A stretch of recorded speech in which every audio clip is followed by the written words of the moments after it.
Hey yo, what's up guys and welcome to my vlog again. So ano ngayon ang content natin? Content natin ay about dito. Ayan. Green algae. So ano nga ba ang naidudulot ng green algae sa ating mga goldfish o sa ating mga ginugroom na goldfish? Ayan. Medyo makapal na. So una sa lahat, paano ba tayo nagkakaroon ng green algae? So kung gusto niyo magkaroon ng green carpet algae, kailangan maganda yung ilaw nyo or naka-outdoor. Pag naka-outdoor, mabilis. Mabilis na mag-algae. 2 to 3 days lang pagka naka-direct sunlight. Mag-algae ka agad dyan. Ayan. Tsaka syempre, kailangan nyo rin ng ilaw. Ayan. So kung hindi naka-outdoor, kailangan nyo ng ilaw. Magandang ilaw, malakas. Para mag-algae agad. Tapos, hahabaan nyo lang yung oras na nakabukas yung ilaw. Ayan o. Siyempre dapat maganda yung aeration tsaka filtration para maganda yung algae. Mabilis tumubo.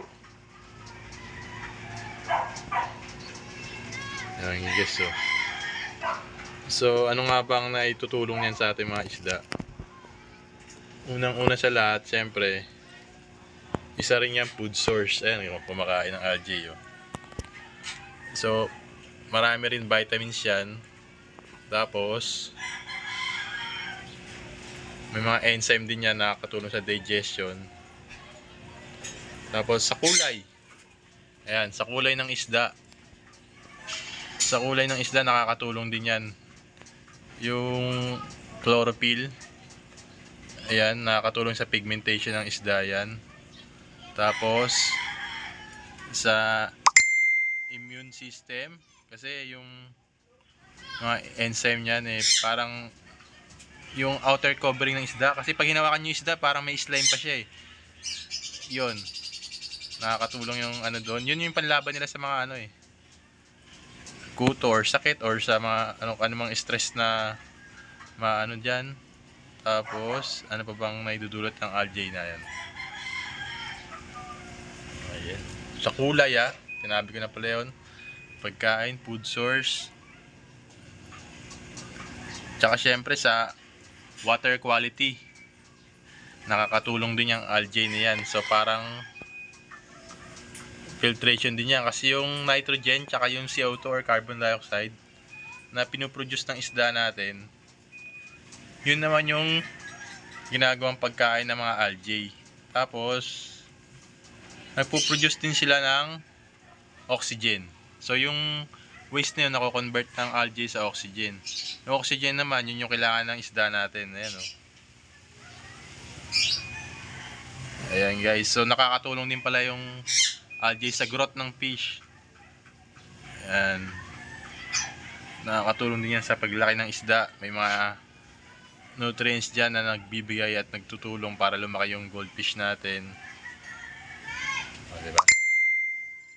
So syempre dahil sa nakakatulong to sa pagfilter ng mga waste ng isda, so nababawasan yung pagtatrabaho natin pag water change or paglilinis, kasi nililinis na rin nila yung tubig.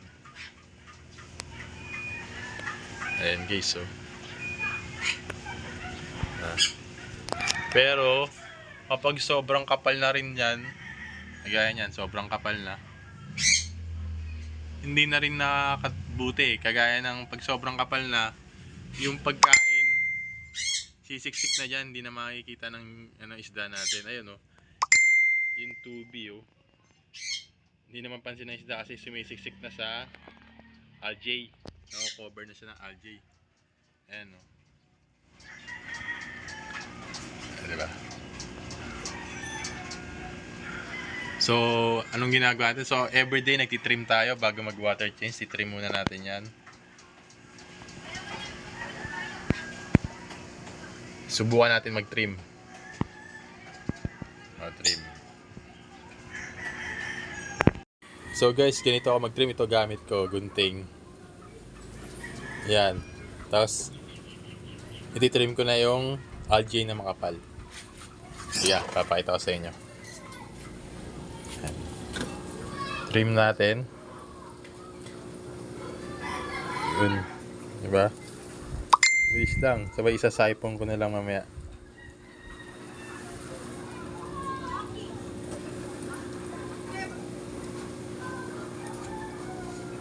Bye guys.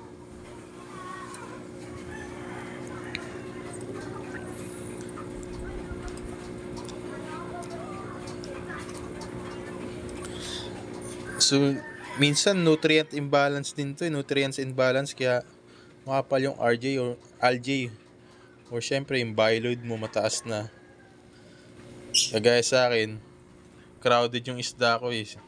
Marami. So 50 gallon lang tong tank ko. Ayan. Pero okay lang guys. May maganda rin naman to, mayroon naman natutulong to. May mga benefits din naman tong algae. Yan, trim lang natin.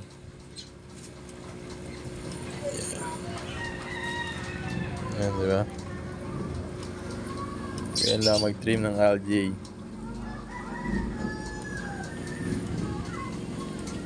Mamaya, isa-siphon ko na lang yan, sabay sa water chains.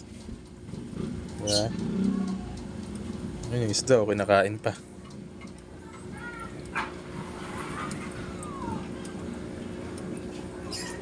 Ito rin kasing ilaw na Sansi. Guys, lakas mapagpa-algae nito.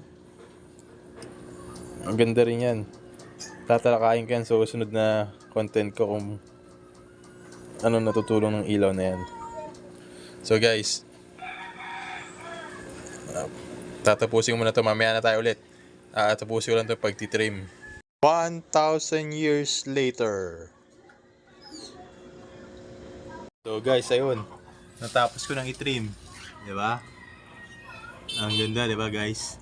Ayun pa pala isang disadvantage guys, oh. Hindi mo mahigop yung or masipon yung mga poops kapag makakapal na yung algae. Ayan, lakas kumakain ng algae, oh. So effective to. Pantrim ko, medyo curve yan, oh.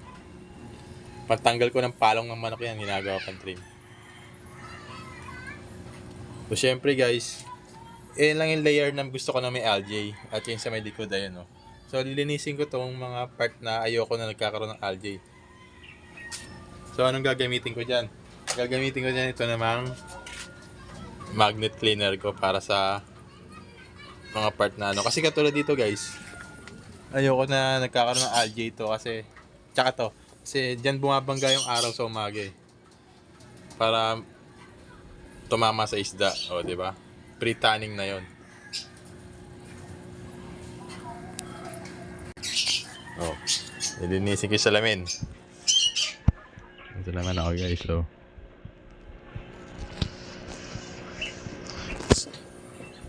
So, mamagiin ko na to guys. 1,000 years later. So, ayun na guys, so. Tapos na ako mag-trim. Diba? Ayun na guys, so. So, ang dami ng kalat. Ang gagawin natin yan ay mag-water change na tayo.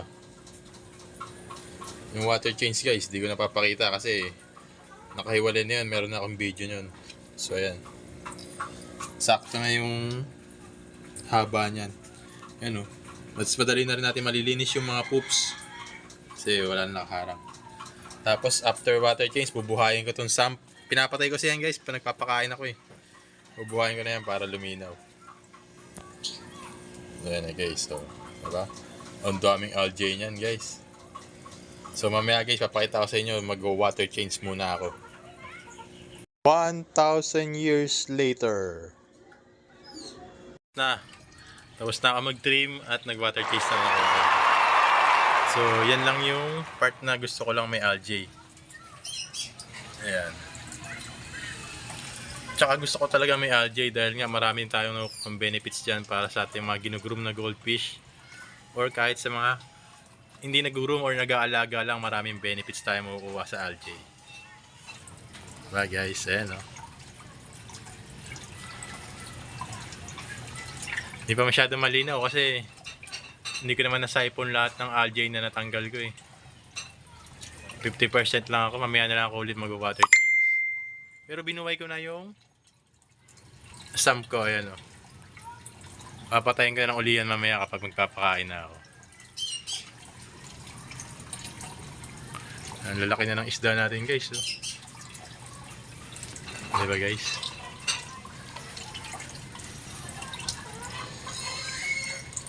So ayun lang guys. So naturuan ko na kayo kung paano mag-maintain ng algae at kung ano-ano mga benefits na nakukuha natin sa algae. Bukas guys, tatry ko naman yung kung ano bang nakukuha natin sa benefits sa ilaw at sa araw. Bakit ba nito natin kailangan? Okay guys, hanggang dito na lang ha. MG3 is out guys. Ayan, enjoy na lang ang konting video na to. Ayan o.